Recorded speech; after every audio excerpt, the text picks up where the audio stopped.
The auditorium buzzed with cheers, cameras flashing as graduates crossed the stage one by one. My palms were damp against the fabric of my gown, the number pinned on my chest reminding me that in just a few steps, I'd be face to face with a moment I'd fought years for. But then, just as my name echoed through the speakers, my father leaned forward from his seat in the second row, his voice sharp enough to slice through the applause. "She doesn't deserve to be here."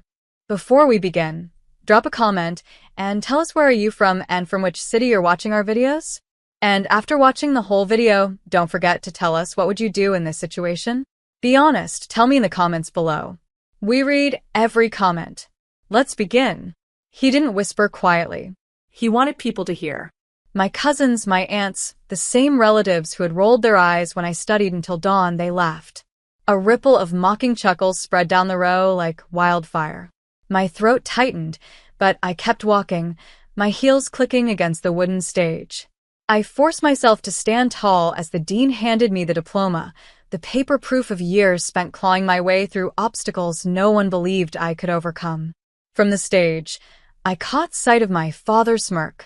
My mother leaned in, murmuring something to him with an amused shake of her head. My uncle nudged my cousin beside him, whispering, "Told you she'd never last. What a waste of tuition." The laughter burned worse than fire. But I didn't let my face crack. I didn't let them see me break. Instead, I turned, scanning the audience, and that's when I saw him, my grandfather, sitting stiff, hands resting on his cane, his eyes sharp, piercing through the noise like a blade. For a moment, the hall seemed to hush around me. He wasn't laughing. He wasn't smiling. He looked furious. I walked down the stairs with my diploma clutched so tight it bent at the edges. I slid into my seat with silence hanging heavy around me, their whispers still needling into my back. And then, slowly, painfully slowly, Grandpa rose. His chair creaked, and every head turned as if gravity itself had shifted. His cane struck the floor with a sharp, commanding sound. Enough. His voice was gravel, but it carried. The room froze. From the inside pocket of his worn blazer, he pulled out a thick, yellowed envelope. The edges were frayed, the paper marked by time, but when he held it up, the weight of it silenced every laugh, every whisper. "You think she doesn't deserve this?" His glare swept across my father, my uncles, every relative smirking in that row. "Maybe it's time you all hear the truth." The hall shifted, a tension so thick it pressed against my ribs. My father's smirk faltered. My mother's face drained pale. My cousins leaned forward, eager, confused. And then Grandpa tore open the seal. His shaking hands pulled out folded papers, his voice steady as he began to read aloud. What came next made the entire auditorium go still, like the very air had been stolen from the room. The crinkling of paper filled the air as Grandpa Henry unfolded the envelope. The crowd's applause, once deafening, had melted into a stunned hush. Every eye in the auditorium clung to his trembling hands, but his voice, low, rough, unshaken, cut through the silence like steel. "This," he began, holding up the document for all to see, "is the truth none of you ever had the courage to speak." My father shifted uncomfortably in his seat, his cocky smirk evaporating. "Dad, sit down," Richard hissed under his breath. But the microphone near the aisle picked up his words, echoing across the hall, exposing his fear. Grandpa's gaze locked onto him. "You've spent years telling Emily she'd never be enough. You mocked her grades, laughed at her struggles, and today, you tried to humiliate her in front of hundreds. But Richard, maybe you should tell everyone what you never wanted her to know." A sharp murmur ran through the audience. Heads turned, students whispered, families leaned in, sensing the eruption building. My hands were clammy against my lap, my heart rattling in my chest. I wanted to speak, to demand answers, but something inside me whispered, "Wait." Grandpa lowered his eyes to the page. His voice didn't waver. "This envelope contains records. Records that prove Emily wasn't just working twice as hard. She was carrying the weight of this family when all of you turned your backs." I blinked. "What?" Gasps rose as Grandpa read on. "Bank statements. Proof of tuition payments. Letters from the bursar's office. He looked up, his eyes burning into my father. Do you want to explain, Richard? Or should I? My father's face had gone red, veins visible in his neck. Stop this nonsense, he barked. Those are lies, old man's tricks. But Grandpa slammed his cane against the floor. The sound cracked like thunder, drawing startled gasps. Lies? Then tell me, son, who signed the checks for her first 2 years of college? Who sold his own farmland to cover what you refused to pay? My breath caught. I turned, staring at Grandpa in disbelief. He met my eyes, his voice softening for only a moment. Emily, you thought your parents made sacrifices for your future. You thought their silence, their resentment, was just tough love. But the truth is, it wasn't them keeping you afloat. Whispers surged. Students craned their necks. Relatives sat frozen, and my mother clutched her husband's arm so tight her knuckles blanched. Grandpa's hand shook, but his words didn't. It was me. And I hid it because I wanted them, your parents, to have a chance to be proud of you, to step up as they should have. But instead, his eyes narrowed at Richard. They mocked you, undermined you, and today, tried to humiliate you. A heavy silence pressed on the room, broken only by the faint hum of the auditorium lights. My father's jaw clenched, his fists balled at his knees. My Uncle Mark leaned forward, whispering something sharp to him, but the whispers weren't enough to drown out the murmurs of shame spreading across the hall. Then Grandpa pulled out another folded sheet, smaller, darker, worn thin from years of being handled. His voice lowered, but somehow it carried further. And this is the letter your grandmother wrote before she passed. A letter meant for Emily. I kept it safe until the right time. My heart slammed against my ribs. A letter? From Grandma? He unfolded it, the paper trembling. To my dearest Emily, he read, his voice cracking. If you are reading this, it means you've made it to a milestone I always knew you would reach, even when others doubted you. Don't let their bitterness become your chains. You are stronger than them, smarter than them, and one day, you will rise higher than they ever imagined. Gasps rippled through the auditorium. Some students clapped instinctively, only to silence themselves in awe of the moment. Grandpa's eyes were wet, but his voice was hard as stone when he continued. She left this for you because she knew. She knew they would never see your worth. But I did. I always did. Tears stung the corners of my eyes, but I refused to let them fall. My chest heaved as rage and gratitude collided inside me. For years, I thought I was fighting alone, dragging myself through mud while my family mocked from the sidelines. But here was the truth, laid bare before hundreds. I was never alone.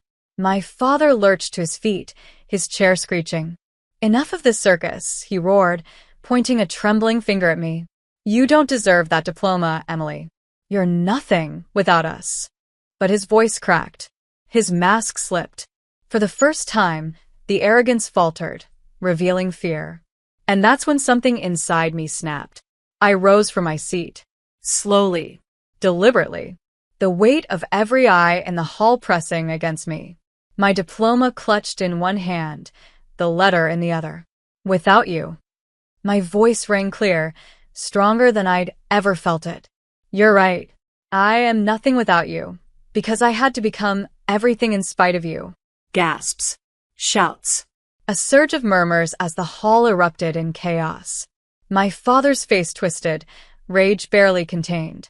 My mother hid her face in her hands. My cousin sat pale, unable to laugh anymore.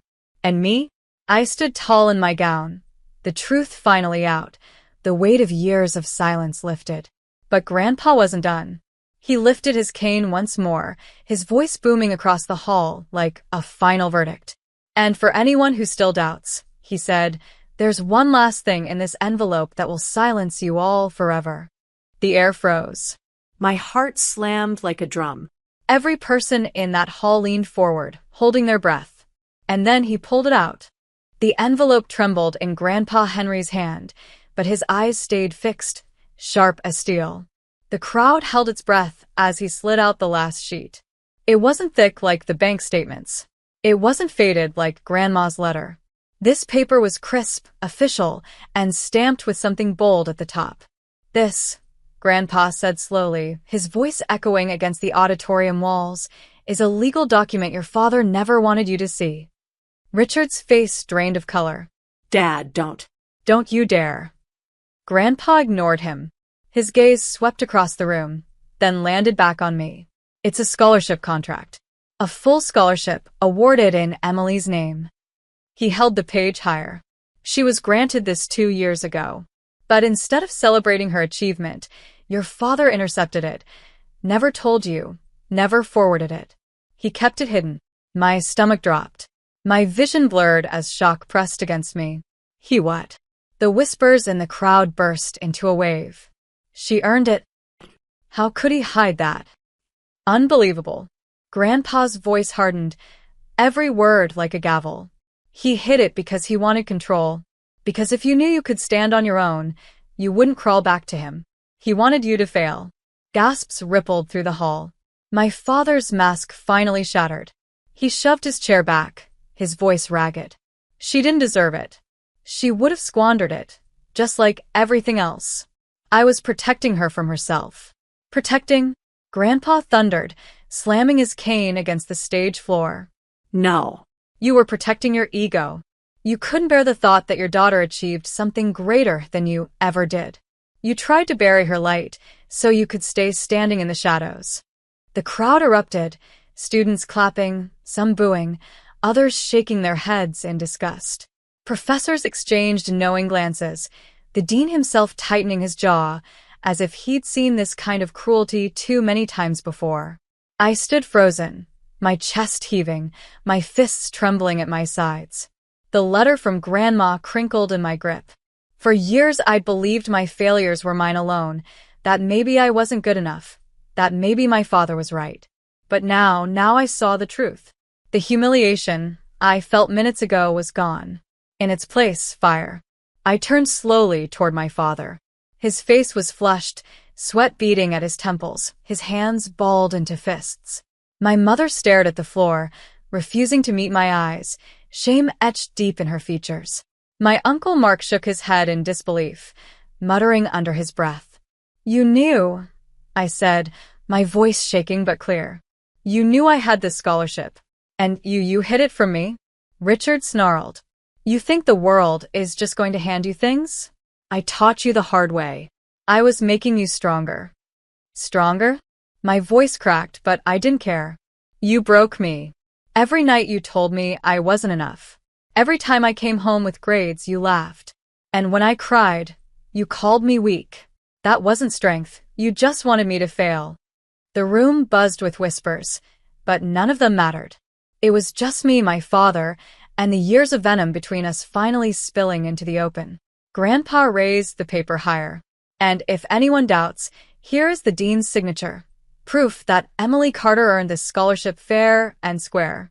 Every word of Richard's lies is shattered by this. Students clapped now, louder, some rising to their feet. Professors joined in. The noise thundered through the hall, swallowing my father's rage.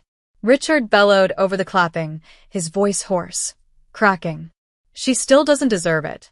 You're all blind. She's weak, fragile. She'll fall apart the first time the world pushes back."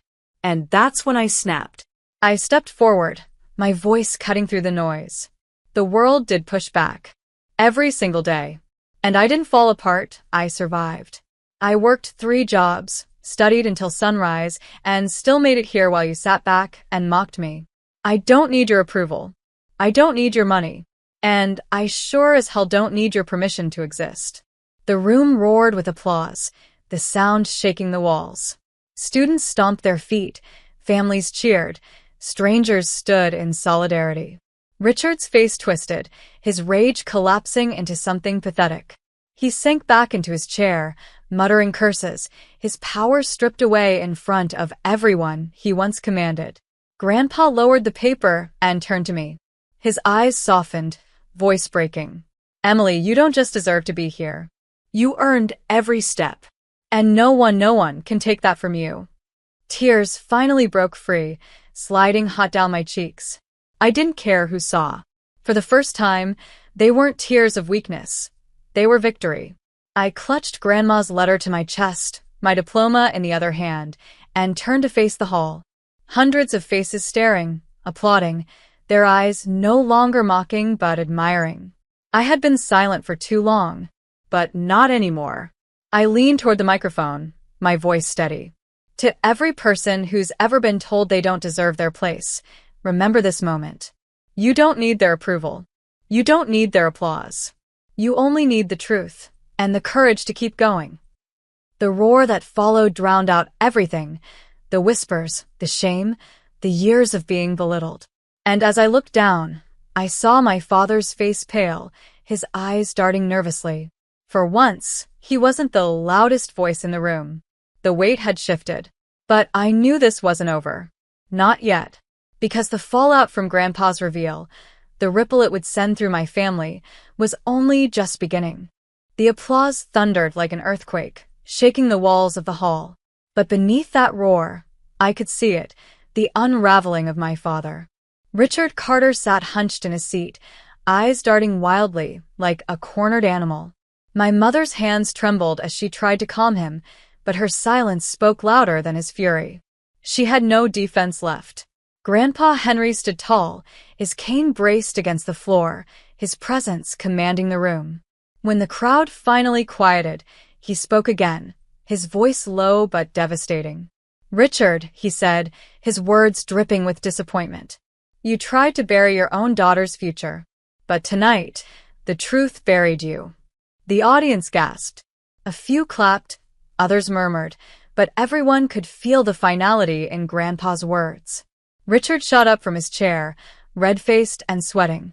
"You think this makes her a hero?" he barked, jabbing a finger toward me. "She's nothing without this family.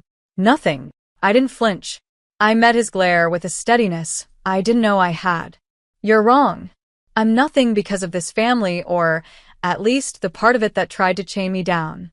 But I'm everything because of the part that believed in me." I glanced at Grandpa, my voice catching. The part that chose to lift me up when no one else would. The hall erupted in cheers again, waves of applause crashing like a tide. For the first time, I wasn't drowning in humiliation. I was standing above it. Richard staggered back, his bravado cracking. He looked to his brother, Uncle Mark, for support. But Mark only shook his head, muttering, "You've embarrassed us all." Even Ryan, the cousin who had laughed loudest earlier, sat frozen, pale-faced, unable to look me in the eye. The power had shifted.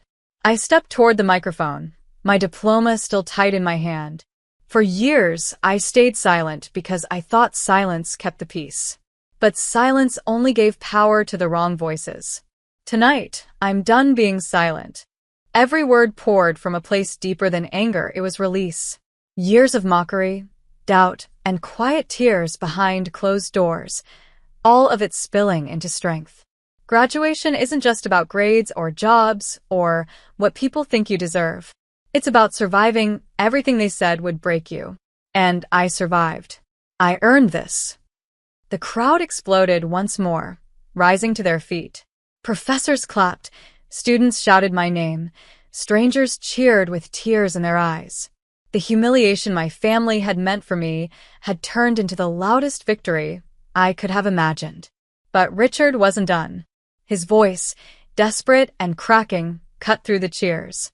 "This doesn't change anything. You'll still come crawling back when the world chews you up and spits you out. You'll see, you'll need us." For a moment, the hall quieted, waiting for my response. I lifted Grandma's letter, the paper soft and fragile in my grip. "You're wrong again. The world already tried to chew me up. And I didn't crawl back, I climbed higher. And from now on, the only family I need is the one that stands with me, not against me." My words echoed, sharp as glass, leaving him with nothing. Richard's face crumpled. He sank into his seat, defeated, shrinking under the weight of his own exposure. My mother turned away, her shoulders shaking, no defense left to offer him. The rest of my relatives stared, trapped between shame and silence. Grandpa laid a hand on my shoulder, his touch firm, grounding. His voice softened for me alone. Your grandmother would be proud. You gave them their reckoning, and you stood tall doing it. I swallowed hard, tears threatening again, but this time they were tears of something different. Relief, triumph, freedom. As the ceremony closed, I walked across the stage one last time, not as the girl who had been laughed at, mocked, and dismissed, but as someone unbreakable. Cameras flashed, voices shouted, and though my name had never sounded louder, it was the silence of my father that thundered the most. Outside the auditorium, the cool night air rushed against my face. Students poured out, their laughter and chatter filling the campus. Some came up to me, strangers I'd never spoken to, offering words like, "You inspired us," and "That was powerful." I smiled, nodding, thanking them, but inside I was still replaying every moment. Grandpa walked beside me, slow but steady. "This is only the beginning, Emily," he said. "Let them choke on their shame. Your future's yours now. Not theirs." I gripped his arm, holding tight. "I won't waste it. I promise." From across the parking lot, I caught sight of my parents. Richard was pacing, furious, waving his arms, his voice too faint to catch. Linda trailed behind him, head low, as if finally realizing the damage they had caused. For the first time in my life, I didn't care what they thought. Their laughter no longer held chains. Their words no longer mattered. Because tonight, in front of everyone, they lost their power. And I found mine.